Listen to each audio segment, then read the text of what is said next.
माझे नाव स्वरा सचिन मानेकर. मी इयत्ता 6वी शिकतो. माझ्या शाळेचे नाव girls English medium school Hadapsar Pune 28. आज मी तुमच्या समोर कुंदाचे साहस या पाठाचे वाचन करत आहे.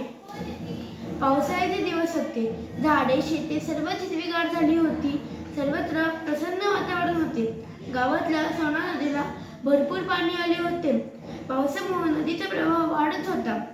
आज रविवार कुंदाच्या शाळेला सुट्टी होती. सुट्टीचा दिवस असल्यामुळे कुंदा आणि तिच्या मैत्रिणी नदीच्या काठावर खेळायला गेल्या होत्या. कुंदा वयाच्या 8व्या वर्षी पोहायला शिकली होती. पाहता पाहता ती पट्टीची जलतरण पट्टी बनली होती. नदीच्या काठच्या कडुलिंबाच्या मोठ्या झाडाखाली सगळ्या मैत्रिणी हसत बागडत खेळत होत्या. दूरवर शेतात शेतकरी व काही बायका कामात मग्न होते. खेळता खेळता लहान गिरजिया व नीला नदीकडे केव्हा गेल्या ते कळलेच नाही.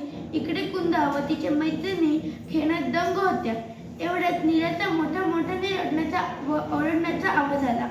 धावा धावा, लवकर या, रजिया पाण्यात पडली आहे, कुणीतरी वाचवा हो.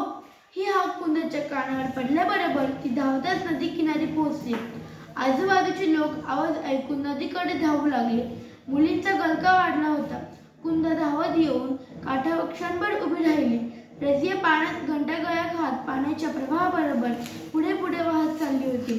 कुंदाने क्षणात नदीच्या पात्रात उडी घेतली व सरसर पोहत रजियाच्या दिशेने निघाली. तर आजूबाजूचे लोक जमा झाले. अरे अरे, रजिया बुडत आहे. एवढीशी कुंदा तिला कशी वाचवणार? लोक जोरात ओरडत होते. कुंदा, पाण्याचा वेग वाढत आहे, माघारी फिर. जमलेली माणसं ओरडत होती.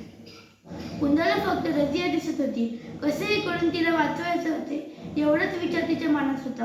कोणाचेही शब्द तिच्या कानावर पडत नव्हते. भरभर पोहत कुंदा रजियाजवळ पोहोचली. रजिया घाबरली होती. तिच्या नाकातोंडात पाणी गेले होते. रजिया, घाबरू नको, मी आले आहे. आता फक्त माझ्या दंडाला घट्ट भर. कुंदाने रजियाला काठाकडे आणले. तर लोकांनी मोठा दोर पाण्यात सोडला होता. कुंदाने त्याला धरले. सर्वांनी या दोघींना बाहेर काढले. ही बातमी गावभर पसरली. ही बातमी रजियाच्या घरीही पोहोचली. तिची आई धावत आली. त्या दोघी सुखरूप पाहून तिने दोघींना घट्ट कवटाळले. तिच्या डोळ्यातून आनंदाश्रू वाहू लागले. कुंदा, आज तुझ्यामुळे माझ्या रजियाचा जीव वाचला. केवढी धाडसी मुलगी आहेस तू. रजियाने कुंदाला मिठी मारली. तर कुंदाचे आई बाबा आले होते. कौतुकाने व अभिमानाने त्यांनी मुलीला जवळ घेतले. आज साऱ्या गावात कुंदाच्या साहसाची चर्चा होती. साऱ्यांना कौतुकाच्या वर्षावाने कुंदा आनंदून गेली होती. धन्यवाद.